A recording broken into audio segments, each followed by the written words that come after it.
Let's look at calculating some annuity problems using tables. We can do the future value of annuity or a present value of annuity.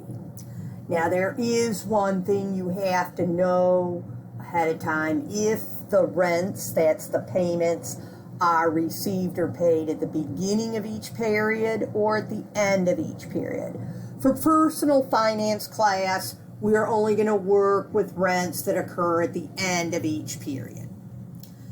Now, that means there's no interest during the first period. Okay? If you have or need future value, then present value is not part of the problem.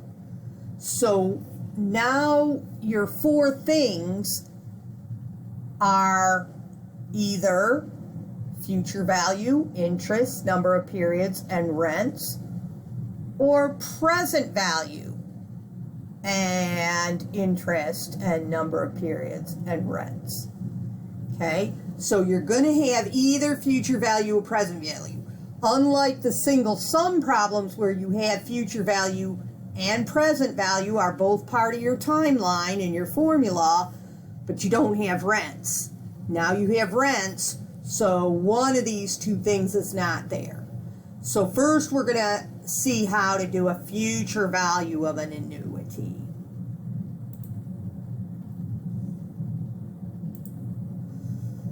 Okay, and so we have, again, our own modified formula. So we have future value, that's what we want in this case, equals R for rents times table 3.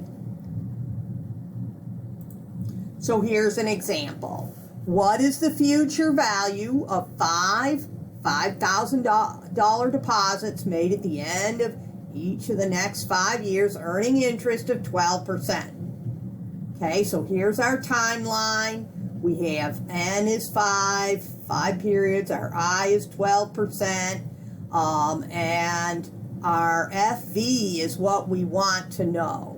We're going to stick in $5,000 a year at the end of each year, and we want to know at the end of 5 years how much money are we going to have in our hands. Okay? So we go to our formula, which will be FV equals R times table 3. So our FV is our question mark. Our R was $5,000, and then table 3 will look at the tables to get that number. Now we were using interest rate of 12% and a number of periods of 5. So 12%, here we are in table 3. Future value of an ordinary annuity.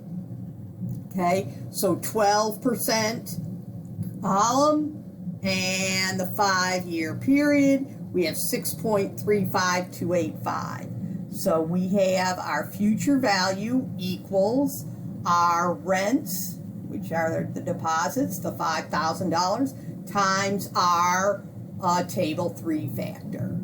So 5,000 times a 6.35285 is 31,764. So at the end of 5 years, that's how much money we would have.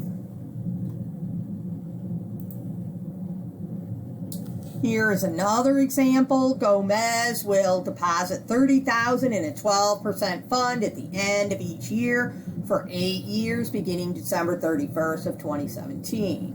What amount will be in the fund immediately after the last deposit? So once again, we need FV. So we're going to use the formula FV equals R times table 3. So here again, we have 12%. This time we have 8 periods, so we got 12.29969. Okay, our FV equals our deposit or our rent times table 3 factor. So 30,000 that we're putting in each period times 12.29969 is 368,991 we would have at the end of the 8 years. Now here we start to talk about the present value of an annuity. So now we don't have an F fee. We just have a present value, a rent, the interest, and the number of periods. And so we're going to be using, when we want the present value of an ordinary annuity, we want table 4. So here's an example. Jamie Yuen wins $2 million in the state lottery. She'll be paid $100,000 at the end of each year for the next 20 years. How much has she actually won? Assume an appropriate interest rate of 8%. And this is oftentimes how they do these lottery things.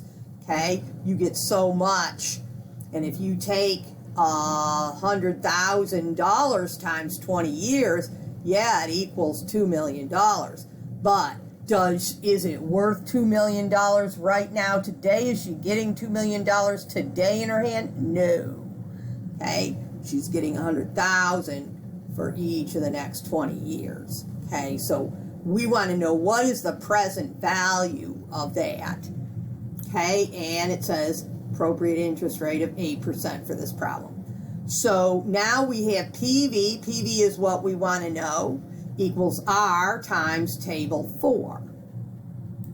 So here we are, table 4, present value of an ordinary annuity.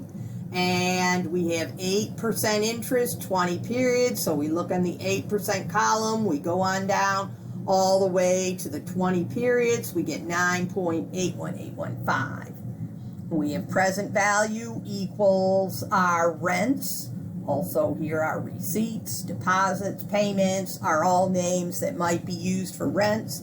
Okay, so our present value equals our rents times our table 4 factor. So 100,000 times 9.81815 is 981,815. So her $2 million lottery winnings is actually only worth less than $1 million if she were to get it all in one lump sum today.